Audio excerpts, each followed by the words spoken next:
नाज़िन शादी लार्ज में government boys high school की इमारत मुकम्मल तौर तबाह थी वई, जंहिं सबब शागिर्दनि खे ॾुखियाईनि खे मुंहुं ॾियणो पवे थो।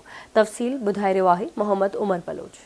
गवर्नमेंट बॉयज़ हाई स्कूल सिंगलचक एट शादीला तमाम सहूलतुनि खां महरूम स्कूल है। इन स्कूल में तकरीबन 450 ॿार तैलीम पिराए रहा आहिनि। इन स्कूल की इमारत के ठहे 20 खां 25 साल थी विया आहिनि। उन खां पोइ उनजो को बि मरम्मती कम न थी सघियो आहे। स्कूल की ज़बन हालत थी वई है। स्कूल में कुछ वक्त पहिरियां एक शागिर्द मथा चापड़ किरण सबब हू सख्त जख्मी थी पियो हो। शागिर्दनि जो चवणु आहे त असां हर वक्त खौफ़ में रहूं था। उस्तादनि ऐं शागिर्दनि आवाज़ न्यूज़ सां ॻाल्हाईंदे चयो, मुझो नालो ज़ाहिद खट्टी और JST as a government boys high school signal चक एट शादीलाज।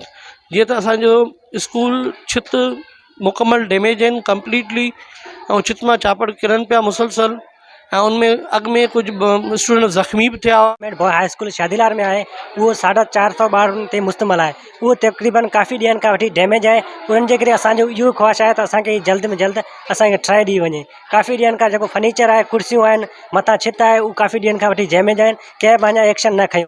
हमारे स्कूल की छत से वो थोड़ी डैमेज है। हमारे पहले भी हमारे स्टूडेंट्स को हमारे भाइयों को कुछ मसला था, इस ख़तरा था और हम अपील करते हैं कि आप जल्द से जल्द इनको बनवाएं और इंतज़ाम करें। असांजी अपील इहा आहे त असांजे स्कूल सॼो डैमेज आहे ऐं असां ख़ौफ़ में पढ़ी चुका आहियूं ऐं कुझु अरसो पहिरीं असांजे छित जा चापड़ किरण सबबु असांजा ॿाहिरि उहे ज़ख़्मी थिया हुआ।